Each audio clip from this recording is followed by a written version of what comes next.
Team 29 forecast. You're looking live at a sun splash downtown Charlottesville as viewed by our East Market Street weather camera, and the flags are flapping in that breeze again today, and the winds are really going to turn gusty over the next 24 hours. Hello, I'm Storm Team 29 meteorologist Josh Fitzpatrick.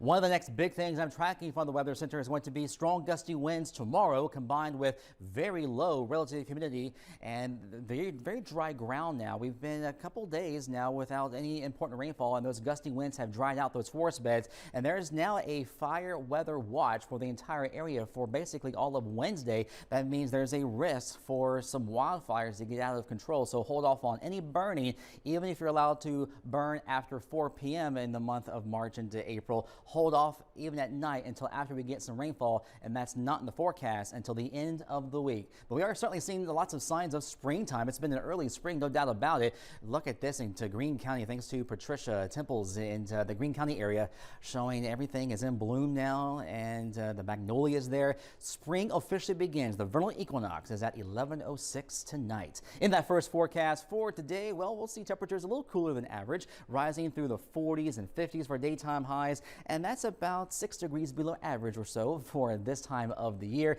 Daytime highs will be in the 40s into the Shenandoah Valley and in the 50s across central Virginia. Sunset now is until about 7:25, and sunrise is about the same time, and so that means equal time between day and night. 12 hours of daylight, 12 hours of darkness. That is the equinox. Numbers across the board at lunchtime are in the 30s and the 40s, and so it is on the chilly side, especially in the shade.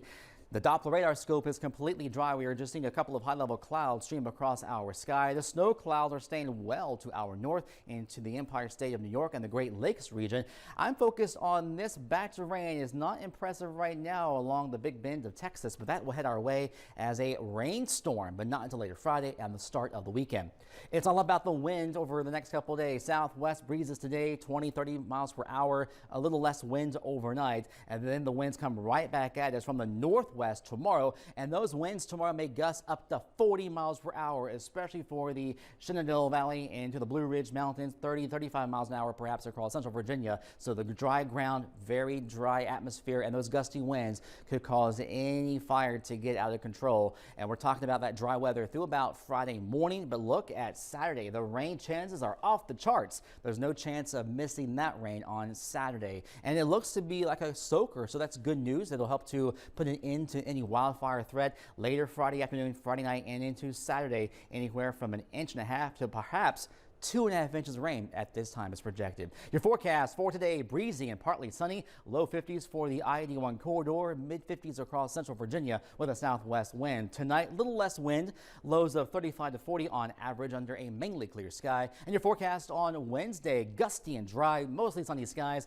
upper 50s in the valley and mid 60s across central Virginia. Now your 7-day forecast shows us perhaps a couple of frosty nights. That's Wednesday night if the wind goes calm, but frost is most likely Friday morning, upper 20s and low 30s with less wind. Increasing clouds Friday, chance of rain later in the day Friday night, and almost all of the day Saturday looks to be like a washout, so the rain is projected at this time for the Charlottesville 10-miler. Upper 50s on Sunday and Monday as we dry back out. Jared?